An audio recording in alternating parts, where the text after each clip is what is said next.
Hey chai lovers, my name is Kylie Flum, co-founder of Elevated Chai, and today I'm going to walk you through how to make a hot chai latte. Here's what you're going to need: a glass of water, a fine mesh strainer. Today we're using our Rubio's blend, but this entire process will be good for all of our blends. Just a spoon to help get the tea out, a tablespoon. The correct portion size is half of a tablespoon for 12 ounces. Today we're making 2 mugs worth of chai, so we're using a tablespoon. And then today we're using Planet Oat. Oat milk is our absolute favorite way to prepare our chai. Normally we go for Oatly, but Planet Oat is awesome too. First step is going to be to measure out your milk and water. So we recommend a 50-50 water milk ratio. We're making 2 lattes today. So I'm going to fill up 1 mug with the oat milk, or your choice of milk. And then I'm going to fill up the other one with water.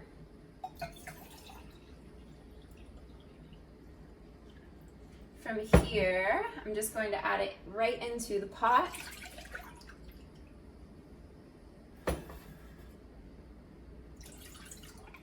And then we're just going to measure out our chai. Once again, a serving size for a 12-ounce mug would be half of a tablespoon, but today we're making 2 lattes, so I'm using 1 tablespoon. So our chai is a wet chai, so it's not your traditional loose leaf. So we recommend always using like a spoon, or you can scoop it out with a tablespoon, whatever works easiest for you, but it's definitely a different consistency compared to your regular chai.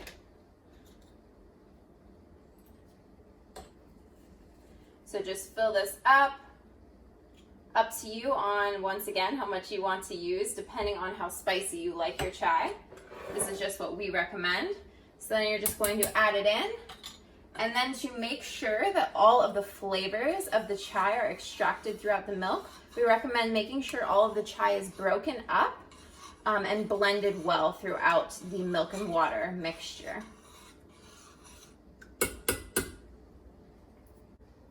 And next up, if you're going to be vigilantly watching your chai, you can turn it on high and just watch it. Once it comes to a boil or a simmer, you can then just take it off the heat. But if you're like most people and you're gonna step away, you can turn it to around a medium-high temperature depending on your stovetop, and just bring it to a simmer.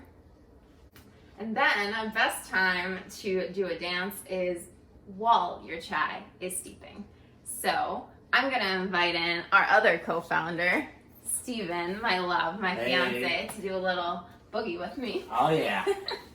This is how you really get those high vibrations infused into the tea. Woo! Yeah. Once your tea has been brought to a simmer, you can either just take it off the burner, or if you would like it a bit more spicy, you can leave it on the burner for a bit longer. Or you could even just take it off the burner and continue to let it steep in the hot milk and water for about 3 more minutes. The total process of a normal steep would just be about 5 minutes from the time you put it in to the time that you take it off. All right, first of all, I wish you guys could smell the kitchen right now, but it will be in your home before you know it. So from here, we're just going to turn the burner off, get our fine mesh strainer. It is super important, we feel, to get a fine mesh strainer just so that you don't have any of that grit at the bottom, but you know, up to you. And then you'll just go ahead and pour it right through. One thing I do want to point out, the longer you choose to steep, the more liquid may boil out.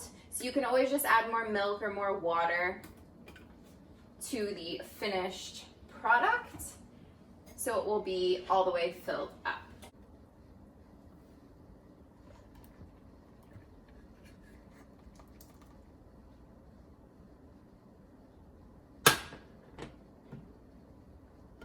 And voila, now you have a beautiful, spicy, hot, elevated chai latte.